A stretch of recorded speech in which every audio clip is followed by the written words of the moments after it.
Keep bringing it back. Good. You're welcome. Next time, I'm going to say yes. Okay. Go. Keep walking. Keep walking. Keep walking. There you go. Good job. And then you're going to hold her one more time and flex her to the right. Hey, just really softly with your right finger. So I don't want to see you drop and let go. I don't want to see you pull hard. I just want to see you wait until she starts to respond a little bit to soft aid. There you go. Good job. You can, yeah, good. And then walk on. Because we want, you know, I heard one thing that when you were riding this weekend at Sage Creek, that one thing that you consistently, that you consistently said was that she was felt heavy or strong, right? So it's really important that you don't get stronger with her, okay? That you teach her how to respond to softer aids. So you're going to halt again, and then you're going to flex to the right.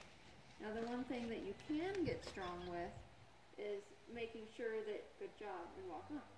Making sure that you keep your position the same all the time. Because if she starts to get strong with you, a lot of times she pulls us out of position. She'll make our back hollow, she'll make our pelvis start to tilt the wrong direction. Little things like that, where you're not feeling your seat bone anymore, your legs go forward or they go too far back. All of those things are not okay for a horse to do. So we can be as strong as we need to be, and I'm not saying with the reins, but with our core, stomach, back, body position, to be able to maintain and hold our position through whatever it is that they're trying to do. But that doesn't mean we have to get stronger on the reins to do it, okay? So, halt one more time and then flex her to the right, because she responds to that and she keeps that for a few strides, doesn't she? And she starts to get a little bit stiff again. So what I want you to be feeling is not only does she soften through her neck right here, but she also starts to soften through her whole back and body, yeah? Can you feel that? Mm-hmm. You're going to halt and try it again. Because she didn't hold it for very long that time. Just keep the rein. So I saw you drop it. Just keep it. Good. And then walk on. Good. Now tell me when she starts to get tight again. I thought it was like 3 strides earlier. So halt. I went one more time. I haven't been since. We might need to go. Yeah, that's what we're doing after this is gone. We are? Yeah, that's what we have to do. Have you told your mom yet? There we go. My mom's in the middle of Super. taking So notes. now feel her back muscles and feel her neck muscles. And already she's starting to get a little tight, so I would halt and soften her again. So what we're practicing right here is what we would call a half halt. Yeah, half halt. Perfect. And walk on. And so what I'm wanting for you to feel is that, A, your body in the correct position should be able to feel when she starts to lose her balance or starts to get tense before that actually reflects into your range, okay? And then you have to be able to help her regain her balance or regain relaxation in her muscles or whatever. I mean, she doesn't get tense because she wants to be naughty. She gets tense because she loses her balance. And so instead of, you know, us getting rough with her because she lost her balance, because that would suck if I was like riding a skateboard, which I do not know how to do, and I lost my balance, I would hate to be like whipped for it or something. You know what I'm saying? Not that you do that, but just saying. We have other ways to do that to horses by pulling on their mouths or kicking them or whatever. We just need to be adjusted again. You just want somebody to be like, no, this is how you stand. Okay? And then you're fine on the skateboard again until I lose my balance. And then somebody else come up and be like, this is how you stand. Okay? So that's all you're going to be doing with her as she's learning how to change disciplines into dressage is when she starts to lose her balance or lose her form or however you want to think about it, then you get to nicely say, like, no, this is how it's going to be. It's right like this.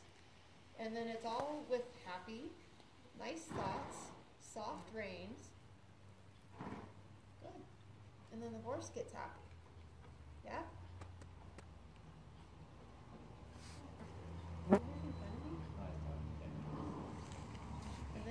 change your rein and track to the left and circle to the left 20 meters.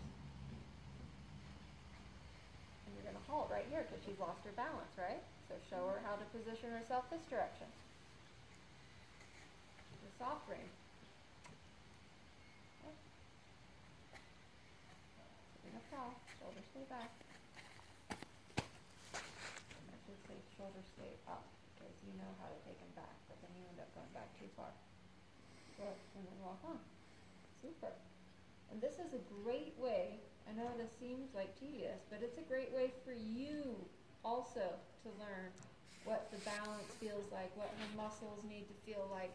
There's a certain tone in the horse. Put your shoes on, Carrie, and don't step on the dog.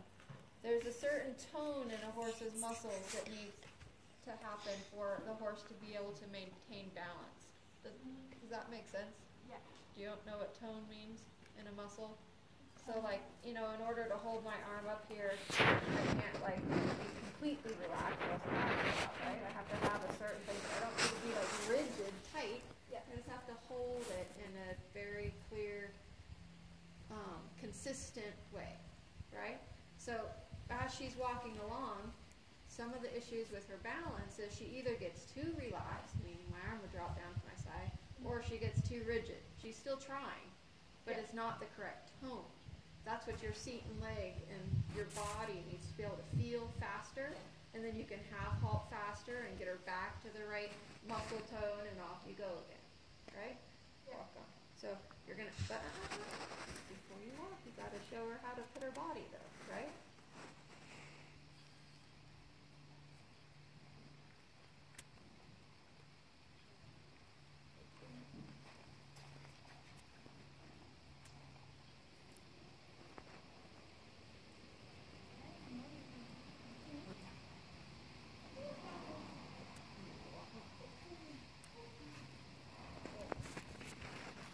And it is so important, especially if your life is not in danger, which clearly it's not, that even if she does ignore you completely, that you don't want to get stronger with your aid.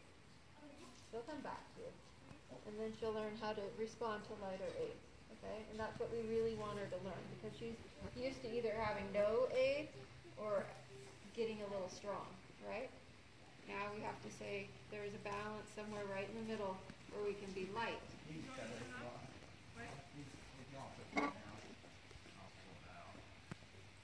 So when they learn that inside bend, like what she's doing with her neck, what does it teach? Like, what is it helping her?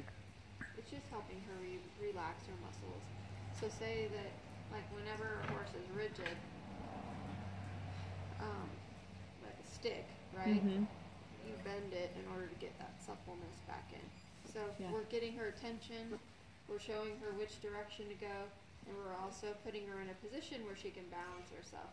Because the only way that a horse can actually lift their back and balance themselves is they have to draw that inner hind leg under to help create that bend and bring that shoulder across. Gotcha. But you can almost see, like, as she starts to create that flexion, yeah, she's over bending in her neck a little bit, but she's also starting to lift up in her back and kind of find that balance. And it also brings her attention back onto Brooke instead of Her own agenda. Right. And it just needs to be, I mean, this is one of those things that you repeat until all of it happens so much faster. Till Brooke can like touch the rein, the horse is like, okay, I got it, I remember. And then you can more or less do it in motion without having that full halt effect, where you can, you touch the rein, she's like, oh, I remember this. And it actually works pretty fast. Does I it? mean, the first part of this is a little bit slow, and then the horse and rider start to catch on really quickly.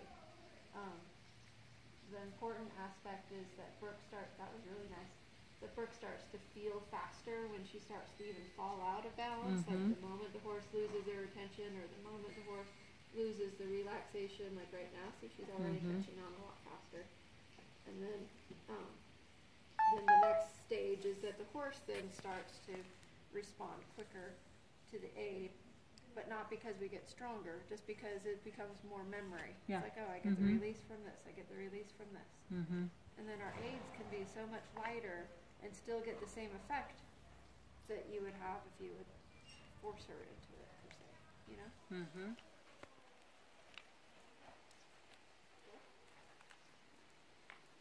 You can already see her body's changing just a little bit. Good. See, that was a much faster. And then are your reins overall a little bit lighter with your round like this? Yeah. Yeah. Good. So, of course, you know, the hard part on this is that everybody has like things that they want to go and their own agenda. And when you're training your horse, you just, I mean, I have to, every time I get on, I just wipe it right out of my brain because every day is like a new day. And I want to make sure that I don't have any holes in my training because it sure does reflect as soon as you try to go up a level. That's when all of that stuff comes out that you wish you would have just dealt with. You know, there's no point to it. And I'll tell you what, it makes a much more pleasant ride when you can go around with soft aids instead of having to be strong and being hauled around. Good job, look.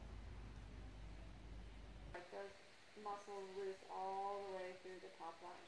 I mean, if you kind of picture, I always like think of like an energy flow through the horse, and if I can see like, like say I'm picturing water or something, and the water's running from the tail to the front end. If I don't see like any kind of restriction anywhere where it'd be like backing up, then it's good.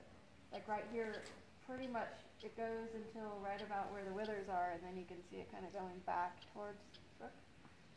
And that doesn't, right? And it just kind of flows right forward. And you can think of that too, Brooke. I mean, it's always going to be like feeling that energy, be able to just go through with no blocks. And I should be able to tell you as a rider, or ask you, and say like, where do you feel like she's blocked? And some people say right behind the saddle, or right underneath the seat, or in the wither, or in the neck, or whatever. It looks like with her mostly, it's in the wither forward. Okay? But unfortunately, when that happens, it does affect her back while you're walking. Now, after you fix her here, so you can fix her at the halt here to show position her.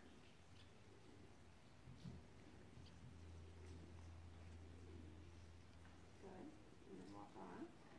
And this next time when she starts to lose her balance, you're just going to have that same feel on the inside rein, just like you're asking for flexion, okay? But you're going to not force her to keep walking, but just see if she will while she softens. Good. That's it. Try it again. Good. There you go. Super. Perfect. Okay. Try it again. Soft rein. That was a drop of the rein. So you're not going to drop the rein until she gives you the response, right? It's going to stay soft, but not loose. Perfect. You know why? Because then you're rewarding her for giving you the wrong answer, okay? So it's basically, pretend you're the teacher, right? And you asked her, what's 2 plus 2? And she said 3. And you're like, perfect! Okay? Then when you say again, what's 2 plus 2? And she says 3 or 1. And you're like, yay! Pretty soon she'll have no idea what 2 plus 2 actually is. Okay? So always one aid, one answer. When you give an aid, it doesn't have to be stronger. She can try all sorts of things. And believe me, on young horses, I mean, she's not going to, but on young horses, I give that simple flexion aid, and they can do anything from halt, back, turn left, turn right, put their head up in the air, turn their head to the left. I mean, they can come up with all sorts of things. Excellent.